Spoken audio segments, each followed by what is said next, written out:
¿Qué tal, amigo? Muy buenas tardes. Como siempre, los días viernes tenemos el programa Miremos al Ecuador y al Mundo. Y gracias a ustedes que nos siguen en esta programación que lo llevamos a través del canal de la Unión Nacional de Periodistas Núcleo de Guayas. Y como ya estamos acostumbrados siempre a estar mirando las cosas a nivel nacional e internacional, hoy vamos a observar lo que sucedió en el famoso debate que se realizó el día domingo pasado, donde estuvieron 16 exponentes, candidatos a la presidencia de la República, para que expongan su programa de gobierno, su proyecto, su propuesta al país. Y vimos que no pasó nada, que realmente ese debate no fue como se lo pretendió o se vendió la idea que iba a ser. Por eso nosotros en este tema le hemos puesto debate sin ideas ni debates, porque no hubo ninguna de las dos cosas. Para que los candidatos sean y puedan exponer su proyecto, tuvieron 1 minuto y 15 segundos de réplica. ¿Qué es eso? ¿Quién va a entender y quién va a poder extenderse en el sentido de dar una explicación a lo que ellos pretenden hacer? Y ese debate también en su forma técnica en cuanto al periodismo, completamente absurdo. Eso no debe ser así. Tiene que ser una exposición de ideas, de programa, y más que todo tocar la problemática nacional. Este país que se está debatiendo en la crisis de inseguridad, en el económico, el desempleo, falta de atención médica, falta de educación, y eso hay que debatir, y eso es lo que los candidatos tenían que exponer, pero no se lo pudo hacer también por falta de técnica en la comunicación de ese debate, que ese debate completamente nulo y que no responde a lo que se quiere hacer. Son cuestiones que lo hace el Consejo Nacional Electoral, que son mañas, triquiñuelas electorales para poder solventar y mantener este sistema democrático que deja muchas cosas que desear. Por eso nosotros en este programa hemos invitado al máster Richard Sellán Bajaña, presidente de la Unión Nacional de Periodistas Núcleo de Guayas y analista social. Richard, bienvenido a nuestro programa. ¿Qué te pareció el debate? Bueno, estimado Saulo, gracias por invitarme a este interesante programa, porque justamente de análisis, ¿no? Y que permite llevar a los seguidores de la red y del canal de la Unión Nacional de Periodistas pues una propuesta y unas visiones diferentes, tal y como debe ser el periodismo, ¿no? O sea, no encasillarse en todas aquellas a veces narrativas mediáticas prepautadas o concertadas como dice, siempre con el poder, con el gobierno, para que tenga una dirección, ¿no? Coincido contigo en cuanto a que precisamente este llamado debate jamás tuvo nada, por la estructura misma de cómo fue planteado, diseñado, el tiempo asignado a cada debatiente, cada candidato a la presidencia, aunque haya sido dividido en 2 bloques, dado el número de 16 candidatos a la presidencia de la República, pues 2 bloques de 8, y los moderadores como periodistas, entre comillas, ¿verdad?, que estaban no para replantear preguntas, cuestionar, simplemente para control del tiempo y decirle, bueno, le toca el sobre y el color de sobre, por lo tanto a uno de ustedes le toca responder a la que ha planteado, o sea, algunos de los candidatos presidenciales, y pues en 1 minuto y unos cuantos segundos de réplica, en realidad, como tú bien has señalado, pues en modo alguno hay la posibilidad de plantear tesis, propuesta. Entonces me parece que es la segunda o tercera vez que se da este tipo de debates con la misma estructura, en realidad que ya ha sido cuestionada y que está diseñada por el famoso Consejo Nacional Electoral, que, como ya ha dicho muchas voces, simplemente de probidad para dirigir este proceso no tiene nada, ¿no?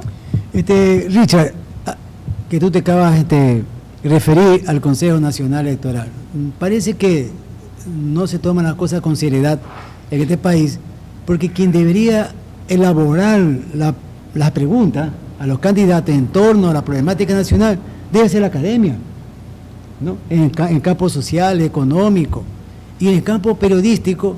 Claro que los moderadores, los periodistas que estuvieron ahí, no lo criticamos, pero lo cogen a dedo cuando debe solicitársele, en este caso, a la Unión Nacional de Periodistas, al Colegio de Periodistas, o a las universidades que tengan unidad académica de periodismo, que ellos pongan los moderadores. ¿Qué te parece en ese proceso? ¿Estuvo bien o estuvo mal que se haga de esa manera el debate? En realidad, o sea, diríamos que la sociedad civil, por llamarla de alguna manera, los gremios, particularmente de periodistas, de comunicadores sociales, jamás han sido invitados, ¿no? Las facultades de comunicación, dado que es un debate para el país y también internacional, debate público de los candidatos a la presidencia, debieron ser convocados para proponer, inclusive hasta los periodistas, los colegas que pudieran moderar ese debate, ¿no? Porque como decimos del inicio, se trata de que si hay que el país conozca la propuesta, la solvencia, la viabilidad de aquellas propuestas de los candidatos presidenciales y la contrarréplica de uno y otro en términos de lo que, si lo que se está proponiendo, por ejemplo, tiene viabilidad, tiene sustento real, o es una simple demagogia, como aquel que dijo que estaría por elevar los salarios a más de $600, cuando sabemos que sus antecedentes son una clara oposición a cualquier elevación de salario. Entonces eso es una demagogia clara, Sauro, ¿no? Y seguidor de este programa, ¿verdad? Miremos al Ecuador y al mundo. En realidad, ahí me parece que el rol de los periodistas moderadores debió haber sido contrarreplicar esto. A ver, ¿dónde está el sustento técnico, económico de esta propuesta suya para decir que es posible elevar a $600 los salarios en el país, ¿no? Cuando hemos visto que todos los sectores empresariales, cuando se eleva a $8 o $10, pues ponen, ¿no?, el grito en el cielo, dice que no hay inflación en la práctica en el país, que los costos de las empresas, de las industrias están exorbitados y que por lo tanto no pueden sobrecargar, entre comillas, mucho más costo en relación a la mano de obra. Y lastimosamente los periodistas convocados necesariamente no les fue asignado esta función de replicar, de contraponer las tesis propias, inclusive, porque esto es el periodismo, pues, ¿no? El periodismo tiene la facultad, tiene la inflexión de justamente inflexionar lo que dice un candidato en este caso, o lo que dice la presidencia, un ministro, porque se trata de cuestionar, no de ser, como decíamos, un simple espique, vocero de lo mismo, y peor aún quedarse en silencio cuando está viendo que hay propuestas realmente desorbitadas, desbaratadas, como aquel que propone un escuadrón de 2.000 hombres para terminar la violencia en el país. Entonces uno tiene que preguntar, bueno, ¿y cuál es la característica de este escuadrón de 2.000 hombres de policía, los mejores, seleccionados hasta por concurso internacional, con asesoría internacional, que estarían encaminados, enfocados a eliminar la violencia en el país, la delincuencia, la narcomenudeo? ¿Cuál es la viabilidad de eso? ¿De qué connotaciones legales tendría eso? Porque ese es otro aspecto, pues. Eso es la función del periodista para realmente cuestionar aquello. Entonces, en mi perspectiva sería para que ese debate sea tal como se propone, un debate, ¿no? Y de ahí podrían los otros candidatos también decir lo suyo, ¿no? Y a mi juicio el esquema, los tiempos asignados realmente son lo peor y no es un equipo técnico, es algo premeditado, un formato premeditado para que realmente da la sensación de un debate que sabemos que no es. O sea que este debate lo podríamos ver como un método o una forma de engañar al pueblo. A mí me parece, porque fíjate que qué curioso, a mi juicio, que una de las primeras preguntas que sale para proponerse a los candidatos a la presidencia de la República sea que si se va a proponer que los menores sean o no imputados cuando anden metidos en la cuestión de la violencia, el asalto, el sicariato. Y los datos dados por la Fiscalía, por la Policía Nacional, no cuadran, pues, en términos de cuál es el porcentaje de menores de edad, de adolescentes que estarían captados por los grupos de delincuencia organizada, como lo llama el gobierno, y que hace que ya esta situación sea de alto nivel de preocupación del país. Entonces yo creo, aquí no hay datos algunos sobre eso.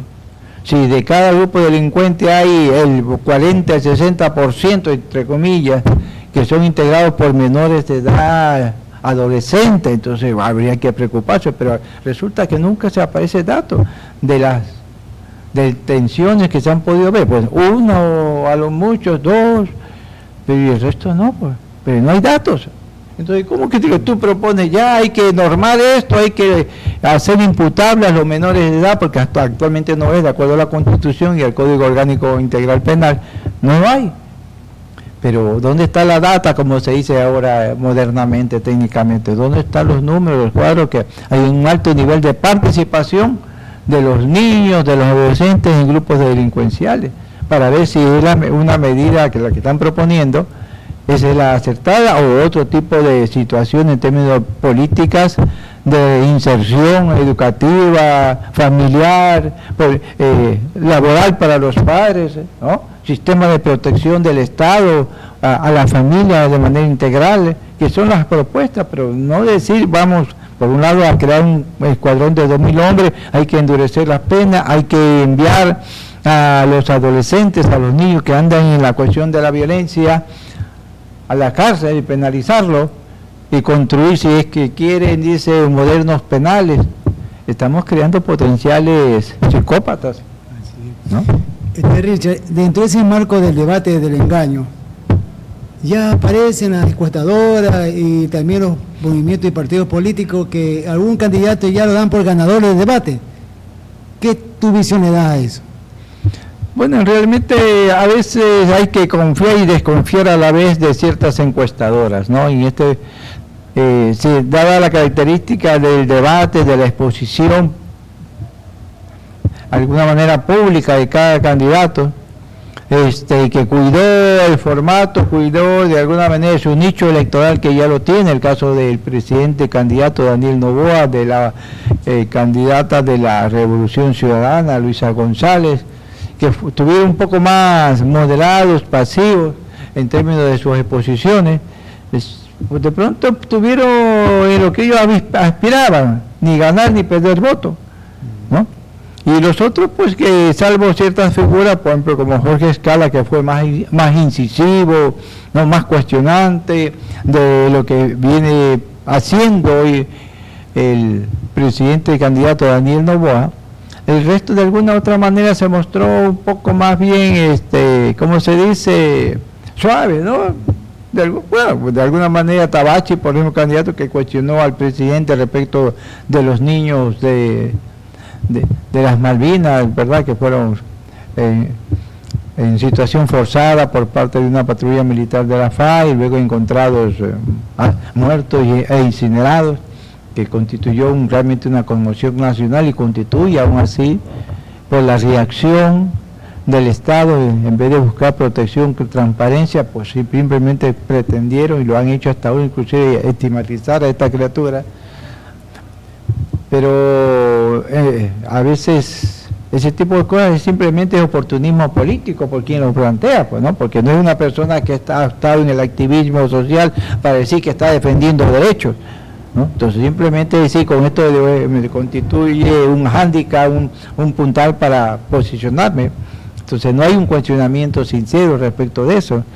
Entonces a mí me parece que en realidad cada quien apostó a conservar lo que tiene, porque hasta Nicolás Giza, un poco también Leonidas Giza, perdón, como candidato indígena a la presidencia, como que moduló bastante, y diría yo exageradamente, su propuesta, su capacidad de cuestionamiento a quien ejerce el poder actualmente y su política que como presidente del gobierno ha implementado. Entonces, me parece que no apostó a ganar en el debate, sino a conservar de pronto lo que ya tiene. Bien, Richard, tú como presidente de un gremio de periodistas, como es la Unión Nacional de Periodistas, ¿no?, que del Guaya, ¿qué tú harías o qué tú propondrías para que estos tipos de debates mejoren? Yo creo que ha habido el suficiente tiempo para estructurar un nuevo formato de debate. Podría ser, por ejemplo, empezando una semana y cada día o pasando un día, 3 candidatos a la presidencia puedan debatir, ¿no? Y entonces va a haber mucho más tiempo para cada uno, mucho más posibilidades que puedan exponer sus propuestas y contrarreplicar, por un lado, ¿no? Y la ciudadanía que haga el seguimiento de estos debates, pues, se podría dar una mejor idea de del perfil de cada quien, de su propuesta, de sus habilidades. Y me parece que inclusive también, sobre todo, el rol de los que van a modular el debate debería ser mucho más incisivo, más interpelante. De lo contrario, simplemente no es un cruce, bueno, le toca este papel, le toca esta pregunta, el sobre de tal color, para que el que tiene el mismo color de sobre le pueda replicar. Entonces me parece que debe ser mucho más suelto en términos de más flexible el tiempo y la posibilidad que quienes modulan puedan interpelar también la viabilidad, la sostenibilidad de la propuesta, porque de lo contrario simplemente se convierte en ¿qué? Pues realmente en pasamano de sobre y de preguntas, pues, sin capacidad mayor de justamente de interpelación y de ser incisivos del debate. Bien, agradecemos la presencia del máster Richard Sellán Bajaña, presidente de la Unión Nacional de Periodistas Núcleo de Guayas y analista social. Gracias, Richard. No, gracias, Sauro, por ese programa y muy amable, siempre dispuesto a conversar con este programa que me parece interesante en términos de aportar posibilidades de reflexión para nuestros seguidores en las redes sociales de la Unión Nacional de Periodistas, porque eso necesitamos, ¿no? Otras voces, otras miradas del periodismo respecto a lo que acontece en el país y en el mundo actualmente, con lo que se viene y lo que ya se está viniendo con el gobierno de Donald Trump, que es interesante, ¿no? Sí. Bien, vamos a una pausa y continuamos con Miremos al Ecuador y el Mundo. Listo, hermano.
Continuamos con el programa Miremos al Ecuador y al Mundo. Hoy tenemos como compañía al licenciado Juan Centurión Onofre, ex presidente de la Unión Nacional de Periodistas Núcleo de Guayas, periodista, escritor y ex catedrático de la Facultad de Comunicación Social de la Universidad de Guayaquil.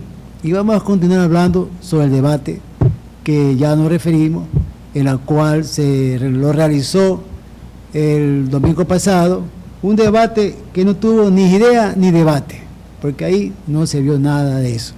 Simplemente pequeñas propuestas indebidas que no son acordes a la realidad nacional, a la problemática nacional, un formato de debate completamente confuso, inadecuado para este tipo de enfrentamiento, de debates de ideas, de propuesta política, de sacar al país adelante, donde tenemos un Ecuador que es una crisis totalmente profunda en lo económico, inseguridad social.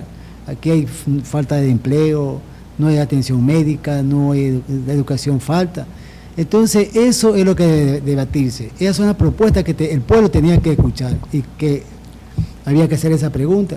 Y además, y así lo hubiesen hecho, ¿cómo se lo puede hacer en un minuto que tenían esos señores o esos candidatos para exponer sus tesis, su programa, y 15 segundos de respuesta? Completamente absurdo eso, muy absurdo, eso no debe ser así.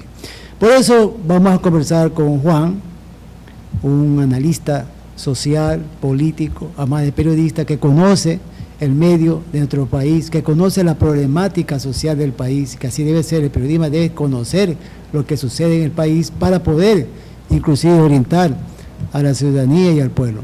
Juan, ¿qué te pareció ese debate?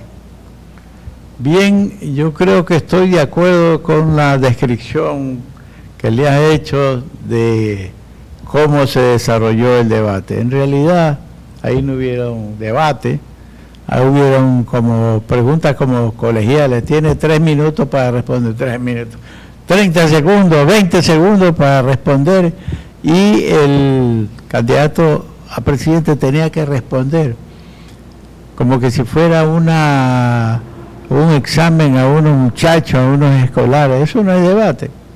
Yo creo que el problema fundamental se derivó, a mi entender, de que se quiso proteger al presidente de la República. El Consejo Nacional Electoral quiso proteger al actual presidente de la República para que no quede mal en ese debate, y por eso fue el esquema que le plantearon, que con preguntas precisas y respuestas precisas, preguntas ya elaboradas para respuestas ya elaboradas. Eso no es debate.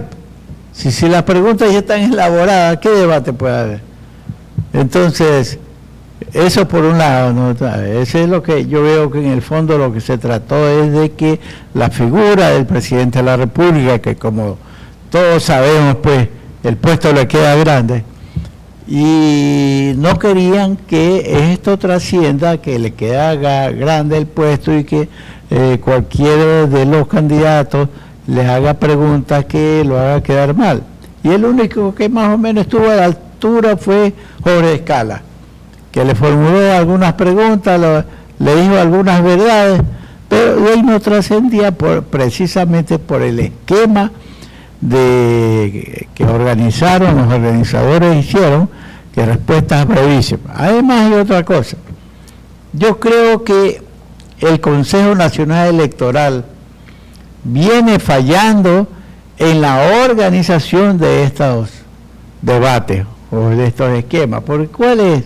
El debate es para que la ciudadanía observe, vea, escuche, difiera quiénes son cada cual y cuál es el pensamiento de cada cual, y que cada cual vea y escuche a la ciudadanía cómo va a solucionar los graves problemas nacionales. Por decirle, uno de los gravísimos problemas nacionales es la delincuencia, que está azotando al país, pero no hubo una pregunta de los que eso es elaborada por el Consejo Nacional Electoral, lacrada ante notario, santificada ante los esquemas legales o no legales, sobre cómo van a ser cualquiera de los candidatos a la presidencia para terminar con la delincuencia, para terminar esta ola de agresión que sufre el pueblo ecuatoriano, porque está generalizada.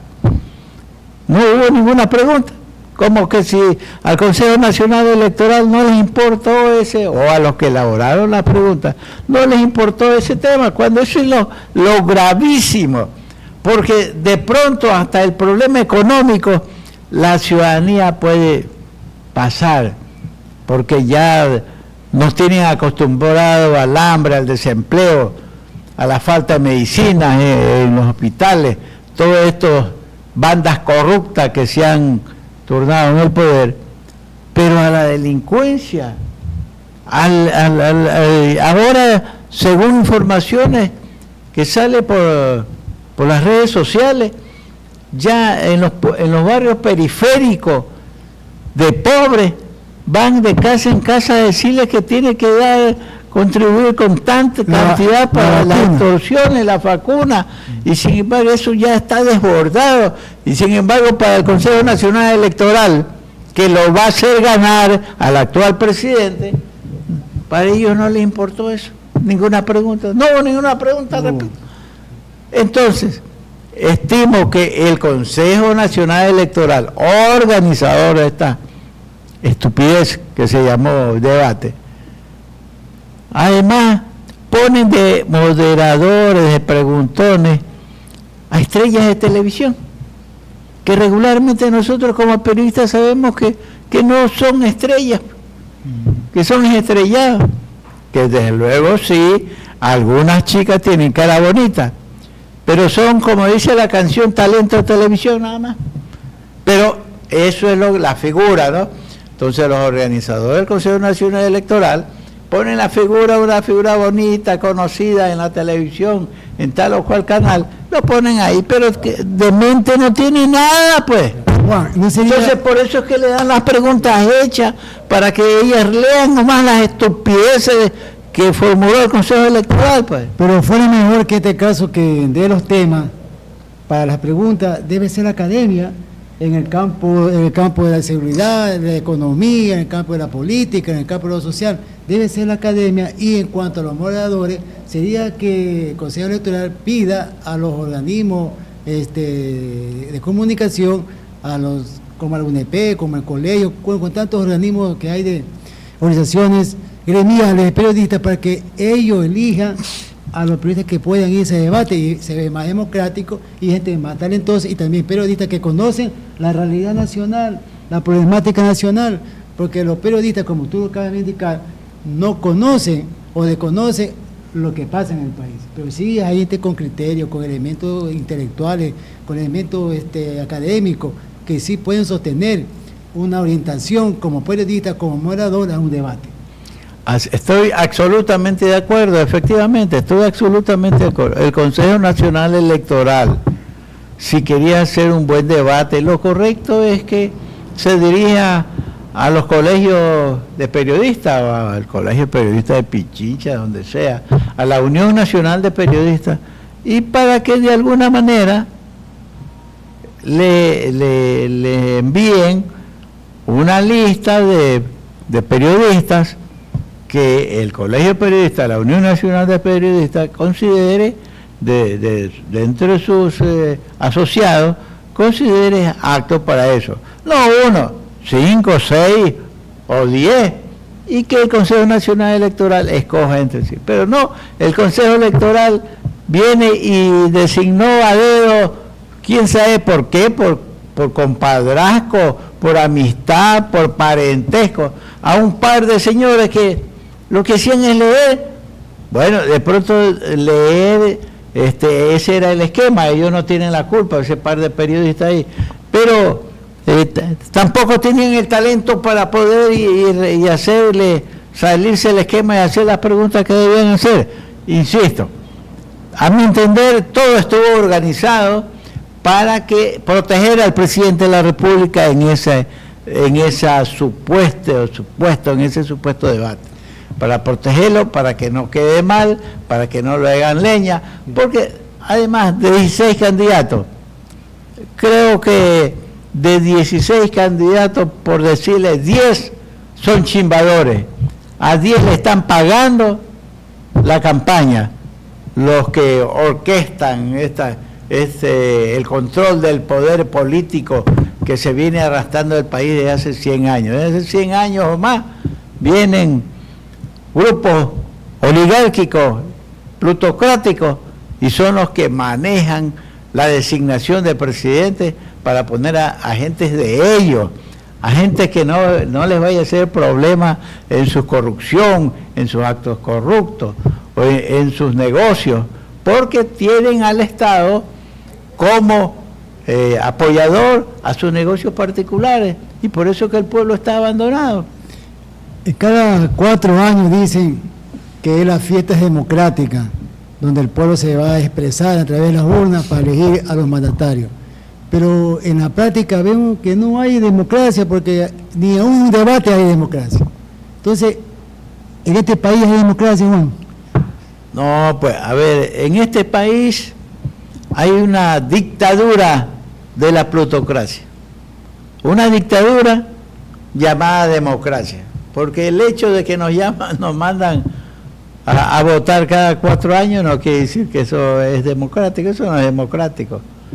¿Por qué? Porque hay leyes, a su vez, pues, para participar en elecciones necesita estar respaldado por un partido político. De los 16 candidatos están respaldados por 16 partidos políticos. Cada partido político tiene un dueño.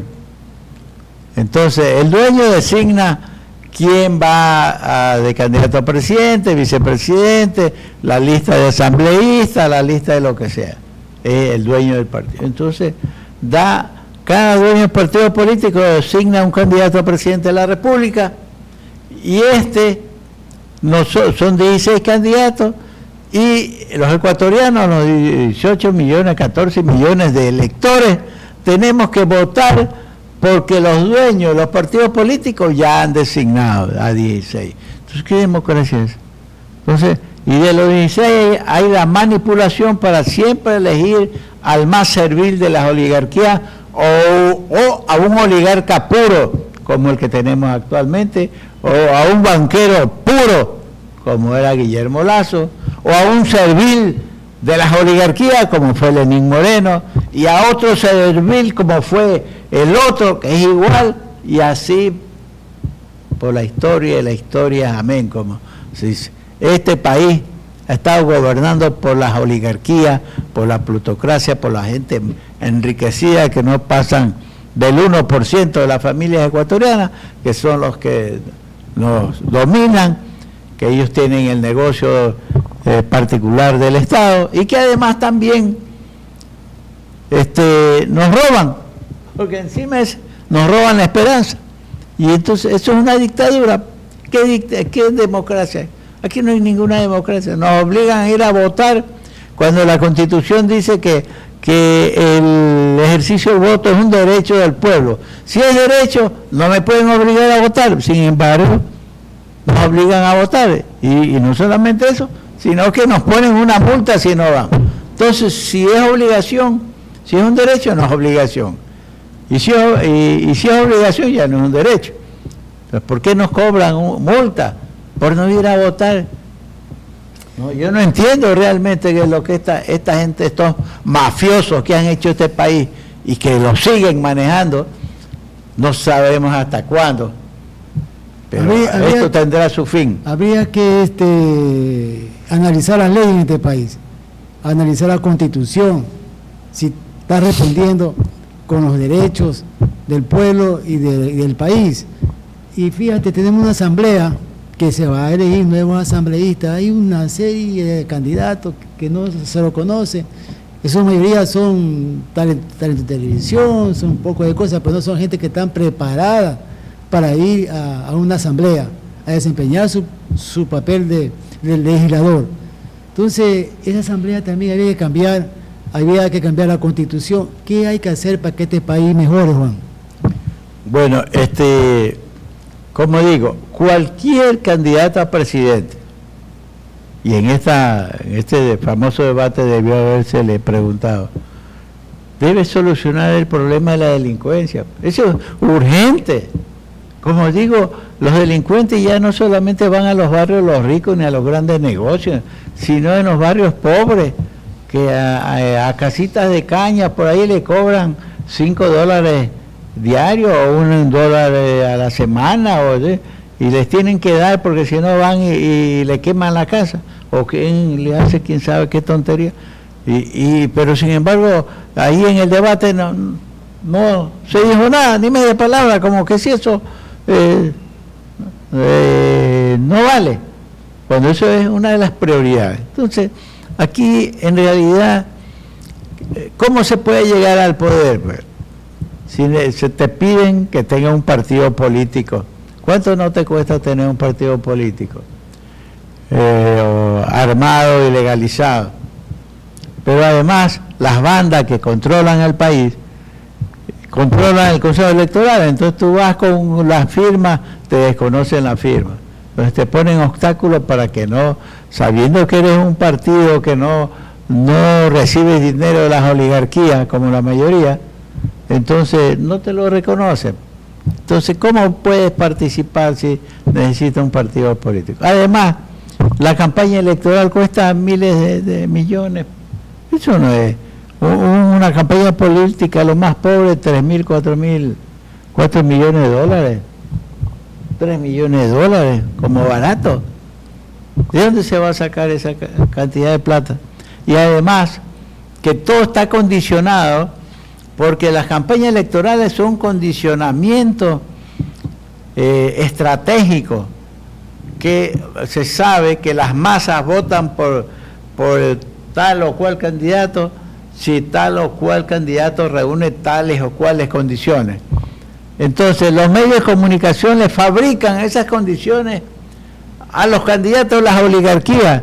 Si es un candidato popular que quiere cambiar el país, que quiere mejorar las cosas, le empieza esas mismas estrategias electorales que sirven para elevar la figura de un candidato, también sirve si se aplica otra estrategia para tumbar a un candidato. Entonces los medios de comunicación, a los que les pagan, lo elevan, al que no les paga, abajo. Entonces, ¿cómo se va por supuestamente estas elecciones? Las elecciones es una farsa, vivimos una dictadura. Por consiguiente, aquí la única forma es, y siempre lo hemos insistido, ¿cómo llegó al poder Rodríguez Lara? Bueno, algo así, pues, hay que hacer algo así. ¿Cómo llegó al poder Eloy Alfaro, el mejor presidente que el Ecuador ha tenido? Bueno. ¿Cómo llegó la revolución juliana? Juan, pues tiene que ser por la fuerza. O sea, Juan, no llegaron por elecciones. No, por elecciones imposible. Mira, Fernando Villavicencio quiso llegar por elecciones, ¿qué hicieron? Lo mataron porque iba a ganar el hombre. Solamente combatiendo la corrupción, iba a ganar. Y eso que él no decía aquí. Lo único que yo recuerdo que dijo, que él iba a mandar al ejército a los puertos de aquí de Guayaquil particularmente. ¿No? Que iba para evitar la exportación de drogas, entre otras cosas. Y entonces lo mataron. Él no pudo hacer eso y seguramente sigue la exportación de la droga. Pero sin embargo, se habla de que esos gobiernos fueron gobiernos dictatoriales, pero aquí tenemos un presidente que viola la Constitución, que no le hace caso a las leyes, que ya prácticamente se salió del marco del régimen de derecho, y no le dicen que es dictador. Bueno, por eso es que el país es de ellos, pues. Es decir, no es que es de ellos, el país es de todos nosotros, pero ellos se lo han apropiado, pues. Las oligarquías, la plutocracia, se lo ha apropiado al Ecuador, pues. Ellos lo manejan, ellos manejan todo, ellos manejan los medios de comunicación para decir que todo está bien, que todo está bonito, que allá, lejísimo, por allá, es que está mal, y se preocupan de Venezuela, de Cuba, de Nicaragua, y se preocupan de todo, quieren solucionar el problema a Cuba, solucionar que sí, que la democracia, pero sí que hay una dictadura, señor, lo que tenemos es una dictadura, no solamente por quien nos está gobernando, que viola la Constitución a cada rato, y los organismos que tienen la obligación de ya destituirlo no lo hacen. Y entonces, ¿en qué quedamos? Y frente ahora al sistema electoral democrático, lo manejan ellos también. Pero fíjate, contamos con 2 vicepresidentas y no lo dice la Constitución, no lo dice la ley, pero hay dos vicepresidentas en el Ecuador. Pero lo peor es que quien ha nombrado a una de las vicepresidentas es el presidente de la República. Por eso ya ha violado la Constitución.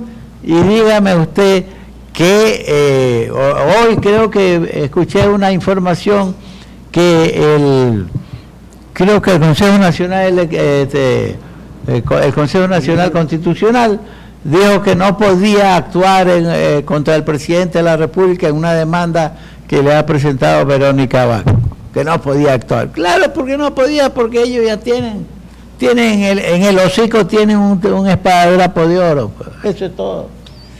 Bien, hemos tenido hoy la presencia, la compañía del licenciado Juan Centurión Onofre, expresidente de la Unión Nacional de Periodistas, escritor y analista social, político y económico, porque el periodismo abarca esos elementos, esos temas, para poder estar orientado y orientar a la ciudadanía y a todo el conjunto del Ecuador. Juan, tu palabra final, ¿y qué recomiendas tú para que estos debates o esta forma que se dan en esta supuesta democracia mejoren? Bueno, primero que esta democracia no nos corresponde a nosotros, los pobres, la mayoría. Esta es una democracia hecha para los ricos y por los ricos y para beneficio de ellos, y ellos son los que ponen a los presidentes de la República que les van a hacer serviles para sus negocios. La única forma que el pueblo puede liberarse de esta banda corrupta que desde hace 100 años nos está gobernando es lo que hizo el Alfaro, lo que hizo el general Guillermo Rodríguez Lara, lo que hizo la Revolución Juliana. Es la única manera de liberarnos y de que el país se funde en un nuevo país, una nueva forma de hacerlo. Bien, gracias, y gracias a ustedes, amigos seguidores, que siempre están con nosotros en el programa Miremos al Ecuador y al Mundo. Muchas gracias, buenas tardes y hasta la próxima.